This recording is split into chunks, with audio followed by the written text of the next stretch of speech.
Bibi dari Tuban Zilenia. Yang tanya Pak, nama Bapak Tendi, nama Bapak. Nama lengkap saya itu Joko Nuratno Widodo. Ya, tuh saya di sini sebagai manajer Plaza Ikan Tuban. Itu mulai tahun kemarin, Mas. Ya, mulai tahun kemarin saya minta tolong Dinas Perikanan dan Peternakan Kabupaten Tuban untuk ngontrol kegiatan di Plaza Ikan Tuban ini. Iya Pak, mengenai pembangunan Plaza Ikan Tuban ini, apakah benar pembangunan Plaza Ikan di sini itu sudah efektif atau belum Pak? Jadi pembangunan Plaza Ikan Tuban ini memang tujuan utamanya untuk memfasilitasi kegiatan-kegiatan yang ada di pesisir, mulai dari kenelayanan, terus UKM yang ada di pesisir, terutama olahan ikan. Jadi paling tidak ini Plaza Ikan ini sebagai outlet dari kampung nelayan yang ada di Kota Tuban ini. Apa latar belakang pembangunan Plaza Ikan ini Pak? Ya. Selama ini di Plaza sebelum adanya Plaza Ikan, di sini memang ada pasar ikan, Mas. Terus ibu-ibu jualan olahan ikan, terutama asap ya, itu di pinggir-pinggir jalan. Jadi belum ada yang mengkoordinir. Makanya kita Dinas Perikanan Tuban ini membuat Plaza Ikan paling tidak pertama untuk merapikan biar pedagang-pedagang ini tidak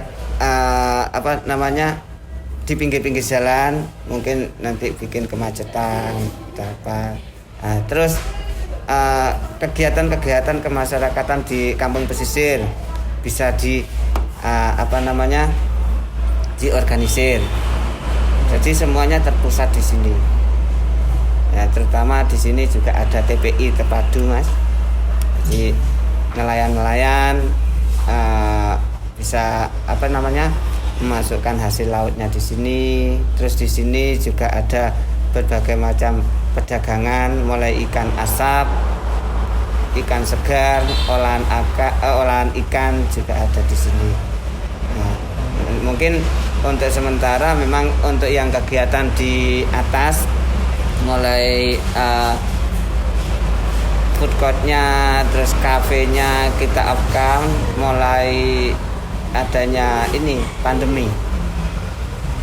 Mungkin kalau Tuban ini sudah normal, mungkin lantai 2, lantai 3 kita aktifkan kembali.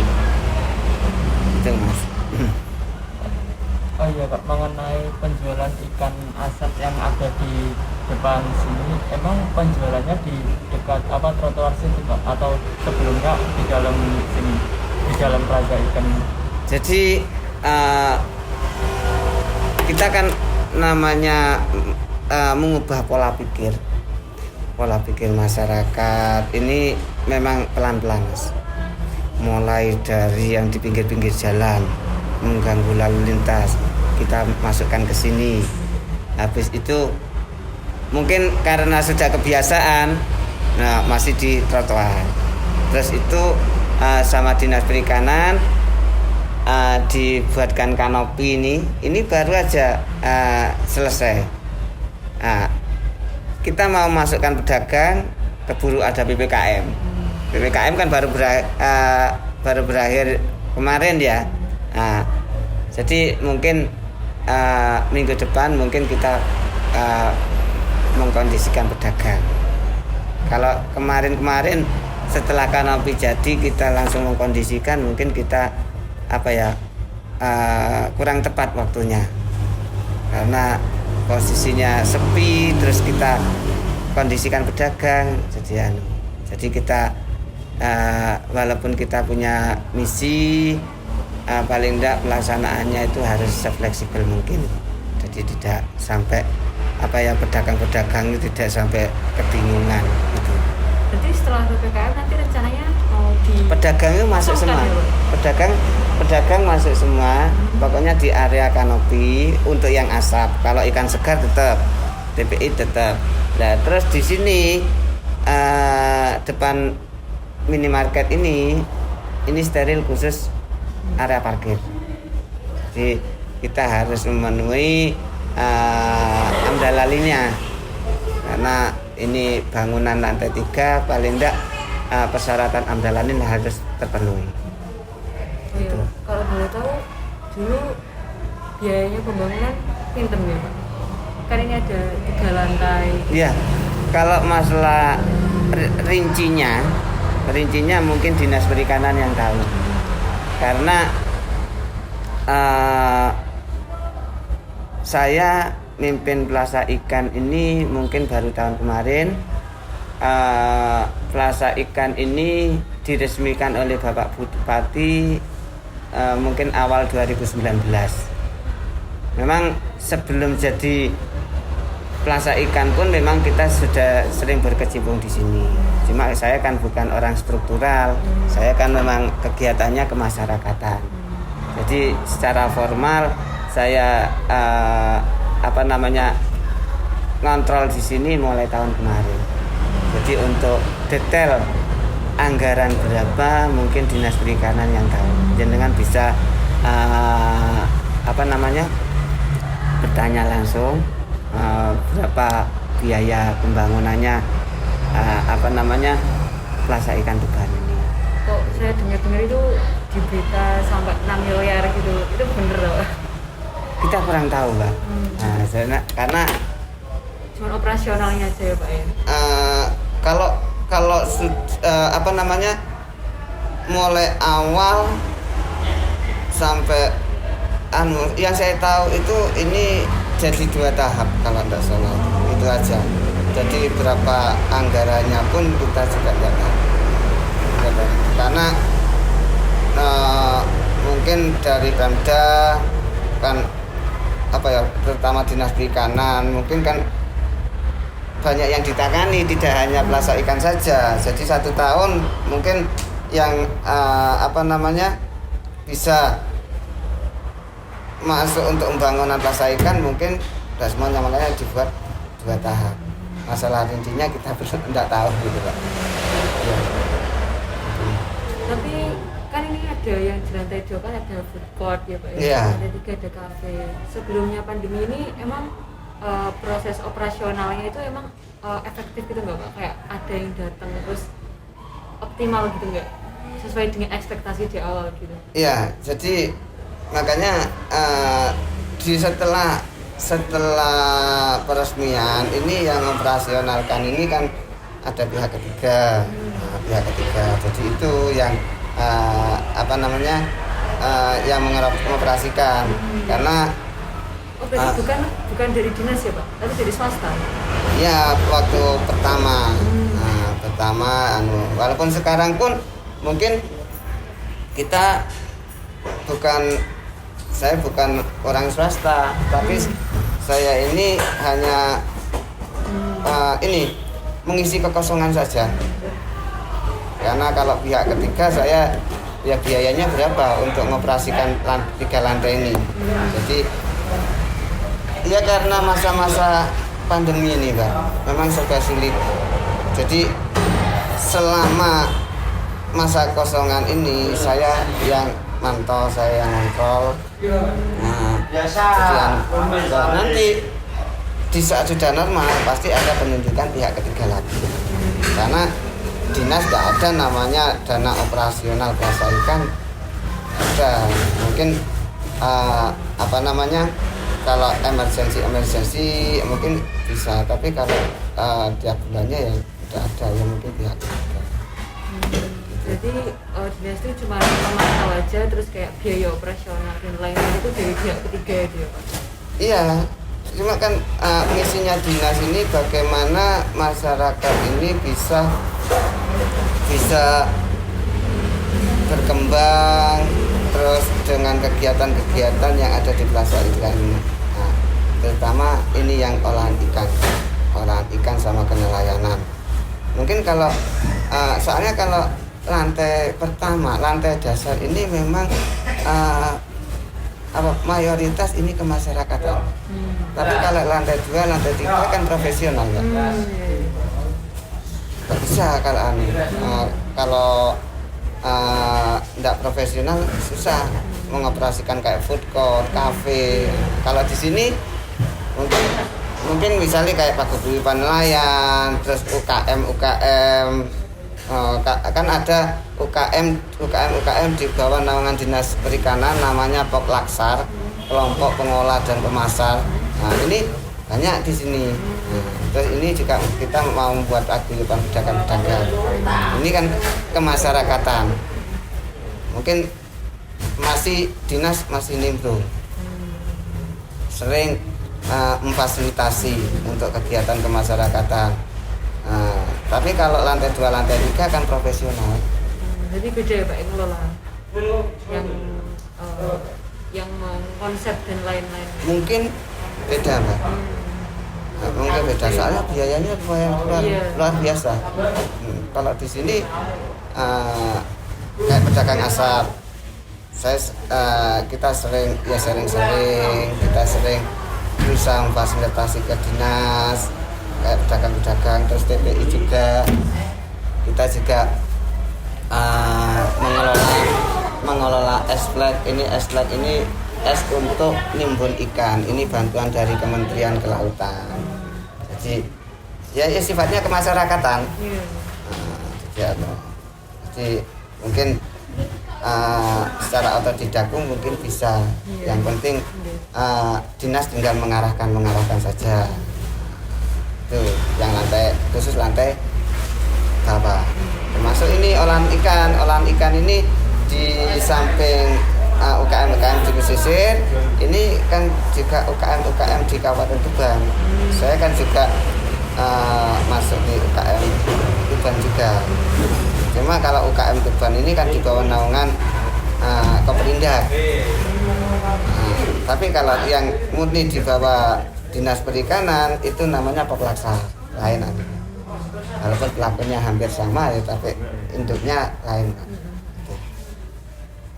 Kalau yang itu Pak, yang kanopi tadi itu maksudnya di depannya pasar sini Pak? Ini sudah jadi, ini kanopi ya. Mungkin minggu depan, paling tidak yang pasti itu September ini pedagang masuk semua sudah. Di kanopi? Harus di bawah kanopi. Soalnya di depan kedai nelayan ini harus steril untuk parkir gitu. Makanya ini agak lambat atau mundur waktunya ini karena ya pandemi ini. Jadi kita itu memang agak harus hati-hati Mbak, walaupun kita itu punya rencana-rencana yang untuk masyarakat, tapi di saat pelaksanaan kita ya harus hati-hati. Kalau ini pedagang-pedagangnya betul-betul terdampak. Resikonya ya Pak? Terdampak PPKM ini bisa dikatakan dampaknya luar biasa. Binaan kami di sini hampir 40 pedagang ya. Yang aktif itu mungkin sekitar 10-an. Lainnya gulung tikar. Karena tidak ada yang beli. Soalnya pasar kita itu memang orang luar kota. Wisatawan. Ya. Jadi itu. Makanya kita tidak berani gerusa-gerusu. Jadi kayak ini kalau rencana awal kanopi jadi langsung pedagang masuk. Tapi karena ada PPKM mundur. Kita tidak berani. Bertahap lah. Iya, paling tidak tahu kondisinya, Mbak. Kondisinya. Tapi yang pasti kita laporan ke atas. Mungkin setelah PPKM pedagang baru bisa masuk. Itu. Tapi konsepnya memang seperti itu, Pak.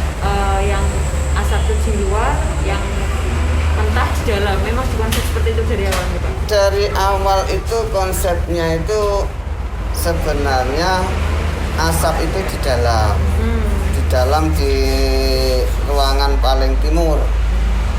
Cuma ya mungkin karena apa ya, dulu mungkin kurang tepat entah bagaimana prosesnya, jadi pedagang-pedagang kok enggak masuk di dalam ruangan.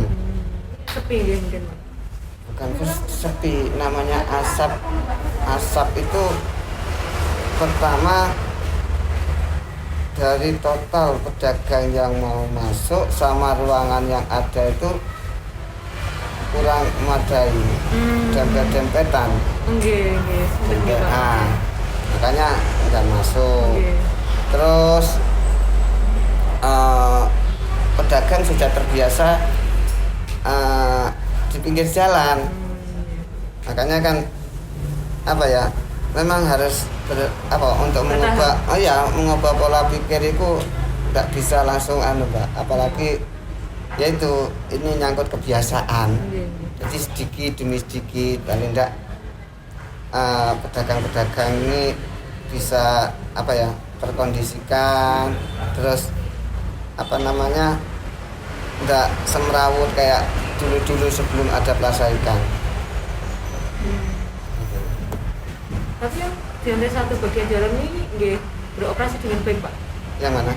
Yang lantai satu bagian dalam ini kan saya lihat kemarin tuh kok banyak yang kosong gitu di dalam, justru kayak nggak beroperasi gitu, malah keluar semua jika ngopi gitu. Iya, makanya itu Mbak, Nggak ngebuatin betah nih kok ya Pak? Pedagang. kalau yang di dalam ini kan ikan segar Pak, Nggih. ikan segar ya. Ini karena Pandemi. karena adanya PPKM, makanya saya bilang tadi itu ya, dari 40 binaan saya yang jualan mungkin sekitar 10 memang gulung tikar. Jadi sebelum PPKM memang ramai gitu Pak?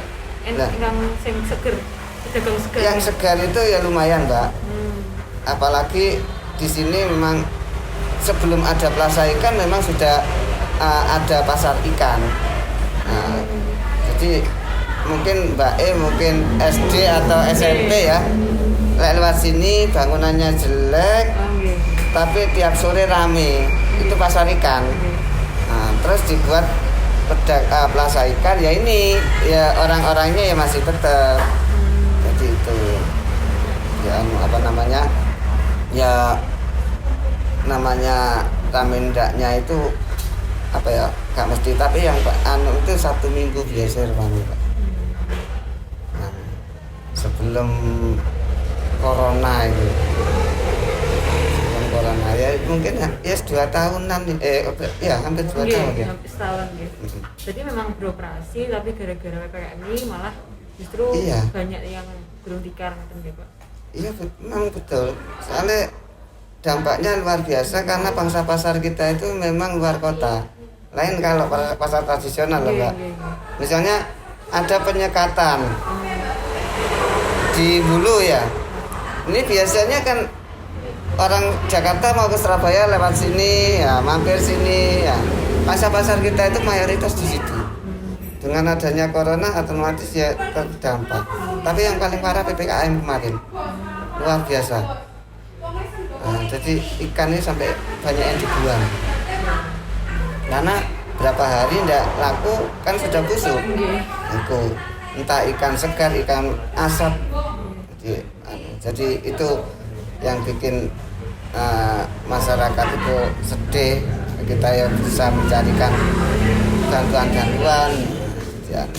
Tapi sampai sekarang pun belum ada yang cair itu. Saya pedagang ini pun dipungut biaya apa Mas? Restribusi Mbak. Restribusi itu tiap harinya itu 3.000 untuk ya kebersihan. Biasanya teman-teman ini yang ya naruh. Makanya tidak hanya pedagang, tapi pihak manajemen pun juga kena imbasnya. Nah, ya bagaimana lagi, memang peraturan pemerintah kita nggak bisa dijalani aja. Gitu ya, Pak. Oh iya Pak, mengenai penjual di sini yang boleh berjualan itu di sini itu apakah orang-orang kengking yang boleh itu orang-orang kengking di sini? Kalau misal kayak orang-orang dari Palang atau dari Jember itu boleh Di berjualan sini, di sini Pak. apa enggak Pak? Jadi Plaza Ikan ini tujuan utamanya pertama kan memfasilitasi pedagang-pedagang yang dulu. Jadi kita punya data ya. Nah, jadi walaupun ada perubahan mungkin sedikit sekali. Jadi dulu sebelum ada Plaza Ikan kan pedagang-pedagang asap Depan rumah. di depan rumah itu yang kita fasilitasi masuk. Terus ikan segar juga begitu. Ikan segar ini dulu ada pasar ikan lapak-lapak, ada yang punya lapak-lapak, itu juga masuk data. Nah kebanyakan memang orang Karangsari Kingking. Jadi kita itu bukan tapi menindaklanjuti orang yang berdagang dulu. Oh, tanda. Prioritasnya Pak. Iya, prioritas itu. Karena itu kita ini kan outletnya orang pesisir. Nah, tapi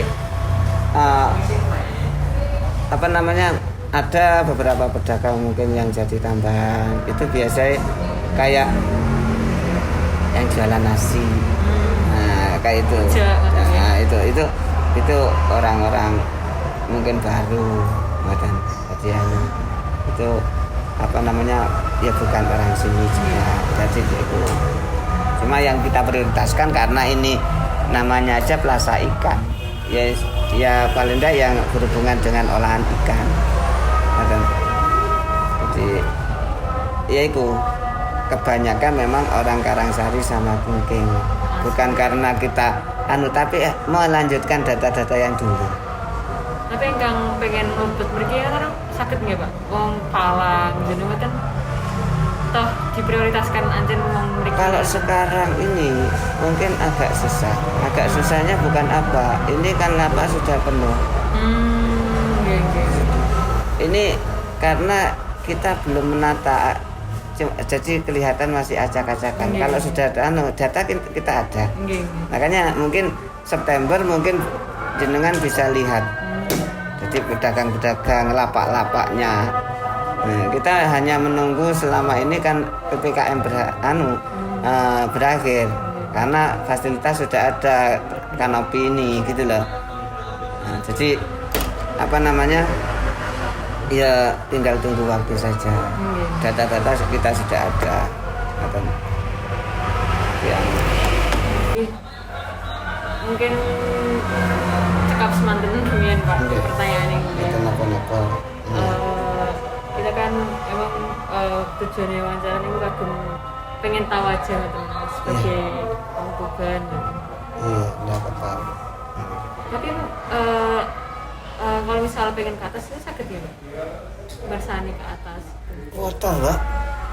Soalnya emang gara-gara pandemi ini gini. Iya. Buka. Ya kan bisa dikatakan 1 tahun. 1 tahun Iya. lebih kotor lah. Ini kan agak terbuka, enggak tertutup. Akhirnya kan debu-debuan. Ya mungkin setelah di sini sudah terkondisikan, otomatis nanti dinas nanti kan bisa mengaktifkan lagi lantai 2, lantai 3 gitu. Kalau saya memang fokusnya di lantai dasar, Pak.